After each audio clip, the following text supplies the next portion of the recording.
भारत के लोगों को गोरा रंग क्यों पसंद है, या यूं कहें भारत में गोरा होना कहीं ना कहीं अच्छे व कुलीन व्यक्तित्व का परिचायक है। चाहे अंदर से कोई व्यक्ति कितना ही काला क्यों ना हो, अगर उसका रंग गोरा है तो उसे सुशील और समृद्ध ही समझा जाता है। बात थोड़ी कड़वी है लेकिन सत्य है। इसका एक पक्ष ये भी है कि भारत के लोगों को गोरा रंग इसलिए इतना पसंद है क्योंकि यहाँ सांवले लोग अधिक और गोरे लोग कम पाए जाते हैं। वैसे गोरे और सांवले एक दूसरे के पूरक हैं। प्रकृति ने अधिकांश चीजें जोड़े में ही बनाई है, जैसे दिन रात, सूरज चांद, ठंडा गर्म, सुख दुख आदि। किसी भी चीज की कमी या उसके अभाव होने पर उसका महत्व अधिक हो जाता है। ठीक वैसे ही यहाँ गोरे और काले के साथ भी है। भारत में पिछले समय की तुलना में सौंदर्य प्रसाधनों का इस्तेमाल बहुत तेजी से बढ़ा। जैसे जैसे सौंदर्य के प्रति लोगों का जुनून बढ़ रहा है, वैसे वैसे सौंदर्य प्रसाधनों का बाजार भी बड़ा रूप ले रहा है। अभी अमीर व युवा लोगों तक ही सीमित नहीं रह गया। यह एक लिंग विशेष के लिए नहीं रह गया, बल्कि युवाओं से लेकर बूढ़ों तक पुरुषों व महिलाओं के लिए सुंदरता एक प्राथमिकता बन गई है। आत्म सौंदर्य या सुंदरता को बनाए रखने की कला सिंधु घाटी सभ्यता के समय से है। प्राचीन काल में सुंदरता को एक व्यवसाय बनने से पहले ये घरेलू और दैनिक दिनचर्या से अधिक था।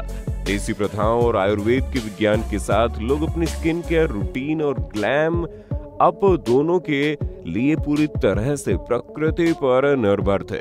प्रकृति के बहुत सारे उपहार जैसे नारियल का तेल, अरंडी का तेल, शहद, एलोवेरा, नींबू आदि प्राचीन काल से त्वचा देखभाल प्रथाओं का हिस्सा थे, जो अब प्रमुख कॉस्मेटिक उद्योग के कारण वर्तमान कॉस्मेटिक उद्योग में सबसे अधिक मांग वाली सामग्री में बदल गए। समय के साथ उपभोक्ता व्यवहार में भी बदलाव हुआ, जैसे लोगों का रसायन आधारित उत्पादों से प्राकृतिक उत्पादों पर स्विच करना। ऐसा एक आधुनिक प्रोडक्ट है फेयर एंड लवली, जिसका नाम बदलकर अब ग्लो एंड लवली हो चुका है। हिंदुस्तान यूनिलीवर ने यह क्रीम 1975 में लॉन्च की थी।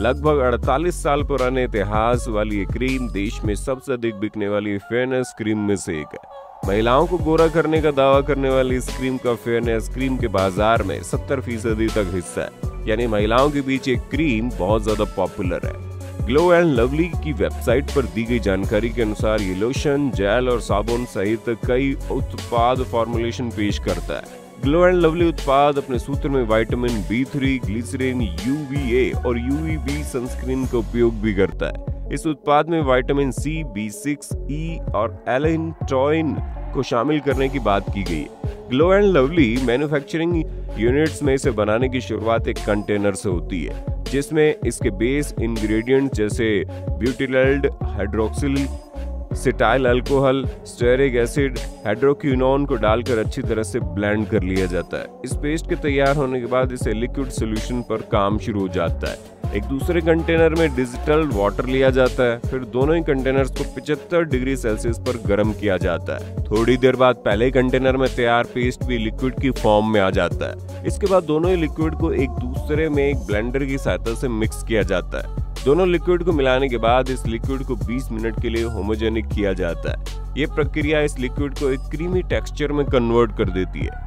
अंत में फ्रेग्रेंस मिलाया जाता है और इस तरह तैयार हो जाती है आपकी सुप्रसिद्ध क्रीम ग्लो एंड लवली। दोस्तों, तन गोरा हो तो चलेगा, मन का गोरा होना बहुत जरूरी है। संत कबीर का एक दोहा याद आता है, मन मैला तन उजला, बगुला कपटी अंग, तासो तो हुआ भला, तन मन एक ही रंग। मिलते हैं अगले वीडियो में।